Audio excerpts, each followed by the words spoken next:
Bonjour à tous, bienvenue sur Échecs et Pédagogie. Salut Laurent. Bonjour à tous, bonjour Romu.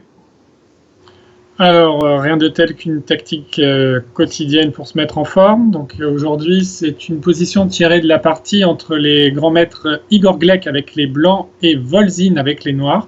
Partie jouée en 1996 à Linares. Le trait est au blanc. Donc à vous de mettre en pause la vidéo pour chercher la solution et ensuite la comparer avec ce que Laurent va nous exposer. Alors comme d'habitude, faisons un petit bilan de la position, de ce qui peut se remarquer assez facilement. Comme toujours, on va commencer par la position des rois, parce que c'est quand même la chose la plus importante. Et bien les deux rois sont mal en point, c'est-à-dire qu'ils ne sont pas très bien défendus. Leurs rocs ont été éventrés, on va dire ça comme ça, ou en tout cas les pions du roc ont été utilisés à d'autres fins que ceux de la défense, et donc les deux rois doivent se méfier, les deux camps plutôt doivent se méfier de l'insécurité qui règne autour de leur roi. Cependant, c'est peut-être plutôt le roi noir qui va devoir se méfier, parce que les pièces blanches ont l'air plus menaçantes, ou en tout cas mieux placées pour attaquer, que celles de leur adversaire. Ce qu'on peut souligner, c'est notamment le manque d'activité de la dame B8, qui est quand même assez enfermée là-bas. Elle est proche du coin et justement on sent qu'elle a été un petit peu punie. La tour E8 n'est pas particulièrement active non plus, alors que sa collègue sur G7, elle est un petit peu plus utile, puisque non seulement elle défend la 7e rangée, on va parler de la case C7 très prochainement, mais aussi elle fait face au roi blanc, donc dans certains cas de figure, elle pourrait s'avérer utile. Au niveau de la paire de fous des noirs, le fou qui est sur G5 contrôle une diagonale intéressante, mais ne semble pas particulièrement menaçant, et le fou C8 participe à l'enfermement de sa propre tour, et participe également à une toute petite pression au niveau du pion G4, mais qui est pour l'instant extrêmement bien tenue par les blancs. Donc chez les noirs, pas d'activité particulière, pas de menace particulière, mais une certaine désorganisation, avec notamment un roc affaibli et une dame en B8 qui fait un petit peu la tête.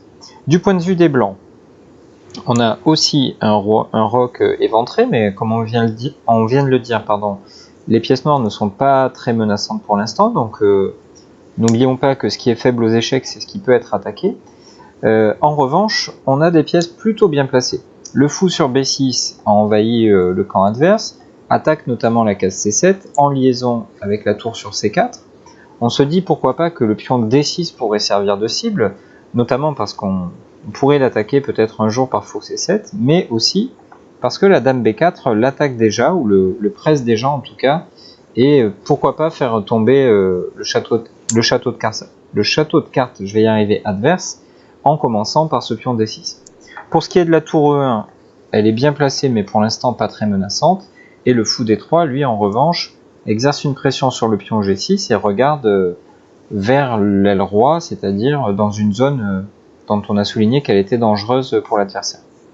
Donc tout ceci mis bout à bout nous laisse penser que les noirs ont des faiblesses, sont moins bien organisés que leur adversaire, et donc on pourrait être tenté de chercher à en profiter par un moyen tactique.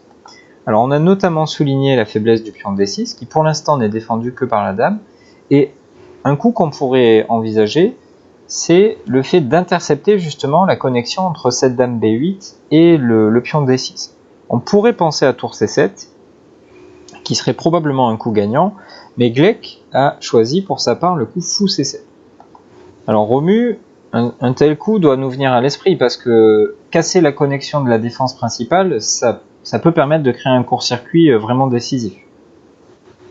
Ouais, tout à fait. Et tu l'as dit, la position blanche semble bien avantageuse, et donc ça donne vraiment envie de chercher à un coup décisif qui clôt les débats.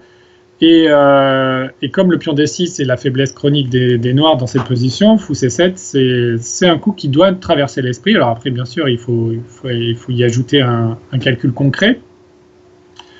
Donc l'idée est assez claire, c'est d'intercepter la défense de ce pion D6 parce que dans la partie, je ne vais pas dévoiler je ne vais pas faire trop de suspense, les noirs ont bien sûr pris le fou avec tour prend C7. Ils sont obligés de toute façon, puisque après un coup comme dame A7, simplement fou prend D6, et là, tout s'écroule. On perd le pion D6, on va bientôt perdre le pion E5, et les blancs vont se retrouver avec 2 pions de plus, le pion dépassé, le roi noir qui est faible, toutes les pièces blanches relativement bien placées et coordonnées, pas vraiment de contre-jeu chez les noirs.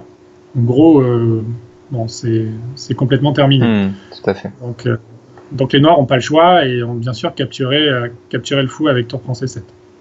Ouais, exactement, on n'a pas le choix, et on a bien compris l'idée, puisqu'on a créé une interception, c'est pour ensuite enchaîner avec dame prend D6, qui va avoir plusieurs avantages. Le premier, il est évident, c'est qu'on attaque et on cloue la tour C7, ce qui va obliger les noirs à réagir de ce point de vue-là, mais aussi par la même occasion, on va attaquer le pion G6. Ce qu'on aurait pu souligner d'ailleurs, c'est que lorsque les noirs ont été obligés de jouer tour prend C7, on a dévié la tour de son poste en G7, alors qu'elle avait une mission depuis la case G7, c'était notamment défendre cette faiblesse du pion G6 et du roc en général. Donc après la déviation de cette tour, elle se retrouve clouée suite à dame prend D6, clouée et attaquée 2 fois, et par la même occasion, on attaque donc vers G6. C'est une simple double attaque, c'est la grande spécialité d'une dame finalement. Ici, les noirs ont 2 coups pour protéger leur tour. Ils pourraient penser à fou D8, c'est le coup de la partie, ou à tour E, E7, mais aucun des 2 coups n'est satisfaisant. Après tour E, E7, on prend sur G6 avec échec, et quasiment quel que soit le coup de l'adversaire, pour parer cet échec, on aurait notamment cette fourchette de pions avec le coup D6 qui va nous permettre de tout ramasser. Donc ça, ce n'est pas valable. Et après le coup de la partie fou D8, j'ai envie de dire que c'est un petit peu la même en couleur, peut-être un petit peu plus joli. On joue dame prend G6, échec, qui nous permet d'attaquer la tour E8, qui n'est pas défendue. Roi F8 est le seul coup pour protéger cette tour. Et ici, on se doute que pour un grand maître comme Gleck, il est facile de trouver des coups gagnants. Vraiment, la position noire tombe en lambeaux. Mais il a trouvé à la fois le plus spectaculaire et le plus efficace avec le coup tour F4 échec. On exploite le clouage du pion E5, qui ne peut pas prendre à cause de tour prend E8 mat. Et sur quasiment n'importe quel coup de l'adversaire, il y aura un mat à suivre. Donc les noirs ont abandonné. Ouais. Merci pour cette présentation et belle tactique, une fin assez brutale. Les blancs ont réussi à valoriser leur avantage par une tactique assez directe, fou C7 avec cette belle interception qui ensuite a permis à la dame d'entrer en jeu et pour non seulement viser la case C7 mais également exploiter l'affaiblissement notamment du pion G6 et du roi en général. Et après, pour un grand maître comme Gleck, la fin a été assez triviale, mais en tout cas une belle exécution en bonne et due forme. Donc on espère que cette vidéo vous aura plu. N'hésitez pas à la liker si c'est le cas, à vous abonner à notre chaîne si ce n'est pas déjà fait.